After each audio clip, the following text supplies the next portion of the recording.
They didn't tell you the truth, not once.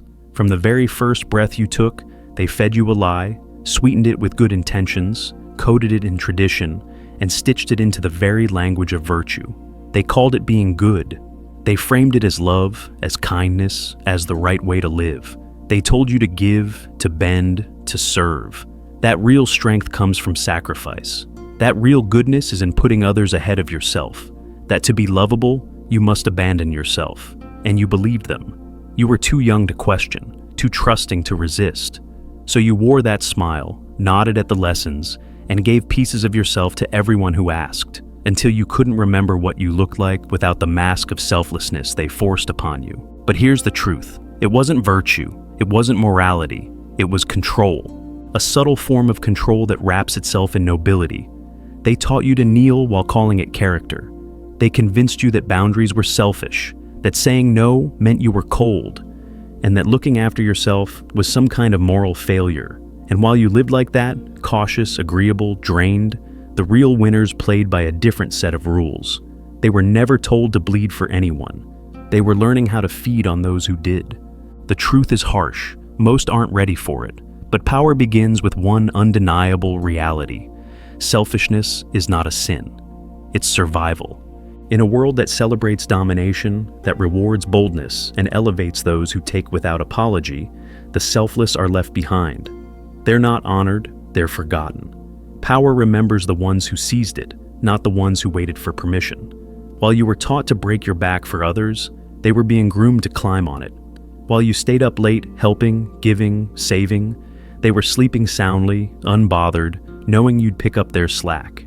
You were told to be generous, but generosity without wisdom is a leash, and guilt, that's the chain they've had around your neck since childhood. But one day, if you're lucky, something shifts.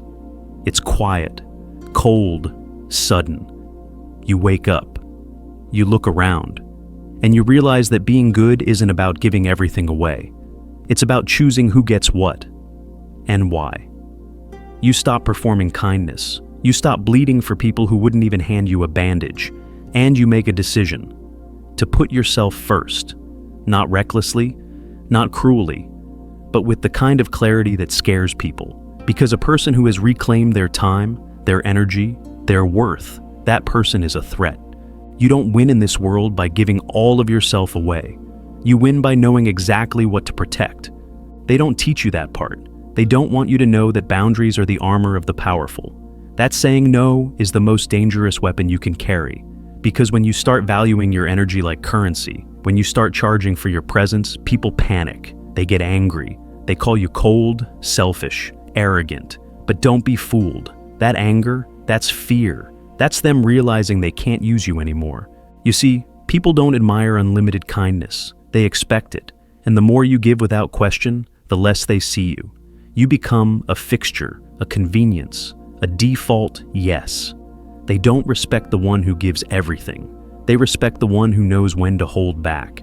Because value isn't in how much you give. It's in how rare it is for you to give at all. Look around at the powerful, the influential, the untouchable. They aren't running around trying to please everyone. They're not explaining themselves or proving their worth. They are selective, strategic, focused. They give, but only when it serves a purpose. And that's not cruelty, that's control. When you operate from clarity, not emotion, you become unstoppable. You've been taught that love means sacrifice. But true love doesn't drain, it builds. And if someone only values you for what you give, they don't love you, they consume you. That's not connection, that's extraction. And the moment you stop feeding them, they'll show their true face. That's when the guilt trips come, the blame, the cold silence, and that's your proof. They never loved you, they loved the access. So ask yourself this, how many people in your life are there for you, not what you offer? How many respect your time, your energy, your vision? How many would show up if you had nothing to give? That number is probably smaller than you think, and that's a good thing, because it means you're finally seeing clearly. Power doesn't come from being agreeable. It comes from being consistent, from choosing your mission over other people's comfort, from knowing that your time is a weapon and you don't hand out weapons to just anyone. You don't owe loyalty to people who take you for granted. You don't owe explanations to those who haven't earned your truth. Your energy is sacred, and every time you give it to someone who hasn't earned it, you devalue it. Like currency printed in excess, your worth becomes less and less to those who keep getting it for free. So, start charging. Not money, respect, discipline, effort.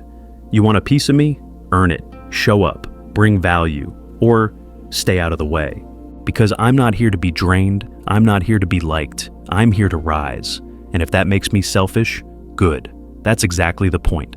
The ones who win understand this. They don't flinch when someone calls them ruthless. They know that control isn't given, it's taken.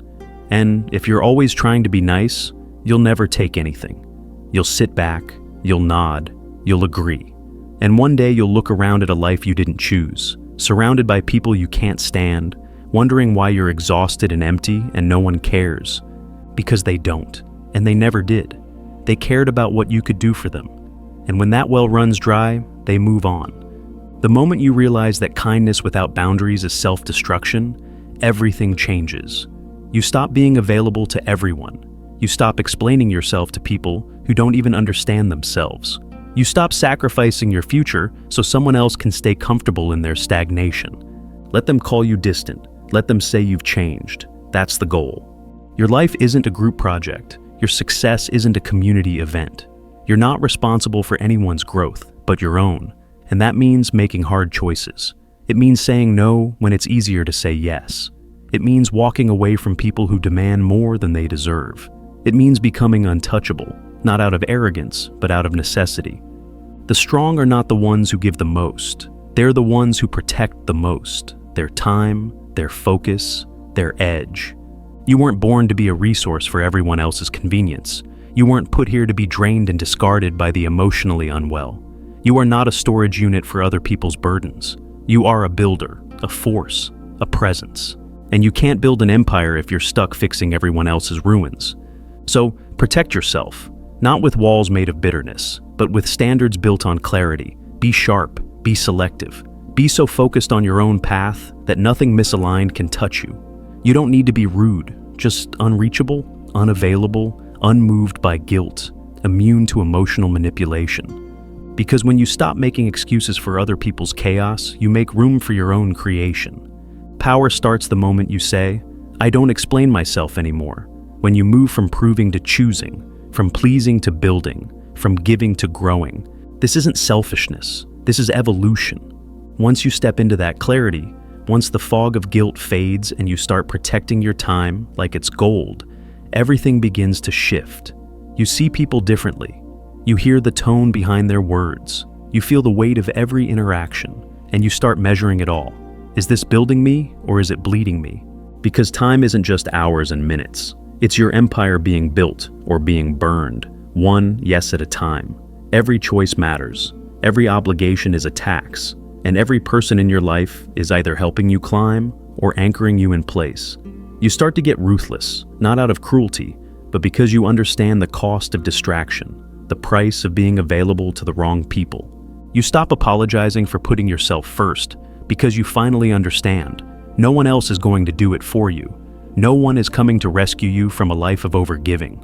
No one will stop draining you as long as you keep handing them the straw. So you get quiet, you get focused, you get intentional. You start saying no without flinching, walking away without closure, protecting your peace like it's the most valuable thing you own. Because it is. And suddenly, the people who once praised your kindness, they start calling you selfish. The ones who loved your generosity, they now say you've changed. Yes, you have. That's the entire point. You're not here to be used. You're not here to be emotionally harvested. You're here to create something so strong that even the wind respects your silence. The ones who can't manipulate you anymore, they'll call you cold. The ones who can't drain you anymore, they'll call you distant. But that's just the noise of a world that's realized you're no longer theirs to control. You've stopped being their emotional provider, their unpaid therapist, their fallback. You've stopped being the reliable yes. You are not here to be liked. You are here to be respected. You are here to be a force. And forces are not polite. They do not bend for convenience. They do not shrink for comfort. They take up space. They choose themselves every single day. Understand this. You will lose people. You will disappoint them. You will be the villain in stories told by those who only knew how to love you when you were useful. Let them talk. Let them mourn the version of you that served them endlessly. Let them grieve the version of you that no longer exists. Because the new you, the one who guards their energy, who protects their ambition, who filters every request through a lens of value, that version is not here for everyone. That version is expensive, deliberate, limited. The world doesn't reward availability. It rewards exclusivity. The less people see of you, the more they want. The more they hear no, the more they value your yes. And the rarer your presence becomes, the more powerful it feels when you finally show up. You don't owe your time to people who haven't earned your attention. You don't owe kindness to those who weaponize your empathy. And you don't owe space in your life to anyone who sees you as a means to an end. You are not free real estate for emotional squatters. You are building something, and building requires sacrifice, just not yours anymore. Start watching where your energy goes. Start tracking who multiplies it and who drains it. If someone always leaves you feeling heavier, that's not connection. It's theft. And the truly powerful never allow theft in their kingdom. Start treating your time like it's scarce, because it is. You only get so many mornings to push towards something great. You only get so many hours to sculpt your future. And if you waste them explaining, fixing, apologizing, pleasing, you lose, quietly, consistently, until one day you look up and realize your entire life was a negotiation. Not anymore. From now on, your time is your throne. Your boundaries are your kingdom. Your silence is your sword. You do not argue, you do not prove, you do not explain, you choose. You move in alignment with your mission.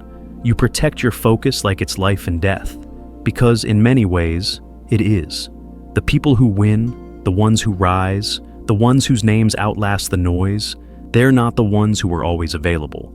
They were the ones who made themselves scarce, purposefully, powerfully. Scarcity is leverage, and leverage is power. You have to make people work for your yes. You have to train the world to understand, I do not come easy. I do not give on demand. I am not here to make you feel better about your lack of discipline.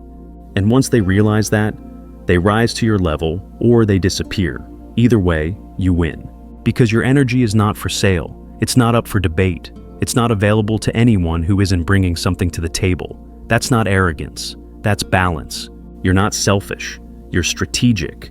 You're not cruel. You're clear. You're not cold. You're finally awake. They told you that selfishness was ugly. But look closely. Every leader you admire, every icon, every revolutionary, they all mastered the art of saying no. Not because they didn't care, but because they cared too much to waste their life in the service of ungrateful takers. You are not here to save the world. You're here to build your own. And that means discipline. It means priorities. It means walking away from good things so you can reach great ones. And yes, it means being misunderstood, often, by many. Let them misunderstand you. Let them spin their stories. While they gossip, you grow. While they whine, you work.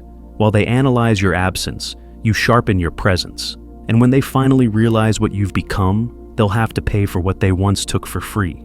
That's the evolution. That's the quiet revenge. They drained you, and now they don't get access.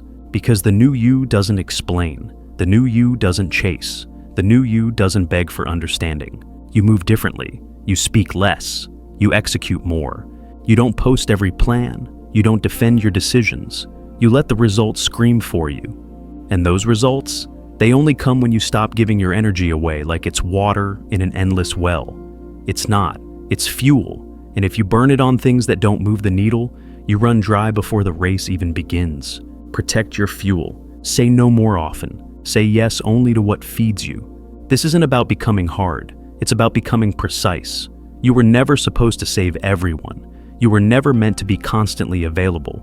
You were built for impact, and impact requires intention. So stop explaining, start moving, stop sacrificing, start choosing. Let them think what they want. You've spent enough of your life living for other people's comfort. Now it's time to live for your calling. They don't need to understand it. They don't need to agree with it. They don't need access to it. You don't need validation. You need vision. You don't need applause. You need momentum. And you don't need love that's dependent on your silence. You need respect built on your power. Because power doesn't chase, power doesn't explain, power doesn't bend. It stands, it leads, it builds. Let that be you. From this moment forward, be selfish in the most sacred sense of the word. Selfish with your time, selfish with your energy, selfish with your peace. Not because you're unkind, but because you finally remembered who you are. You're the one who rises, the one who builds, the one who is no longer afraid to choose yourself. Because choosing yourself, that's not weakness. That's the beginning of dominance. And from here on out, everything changes.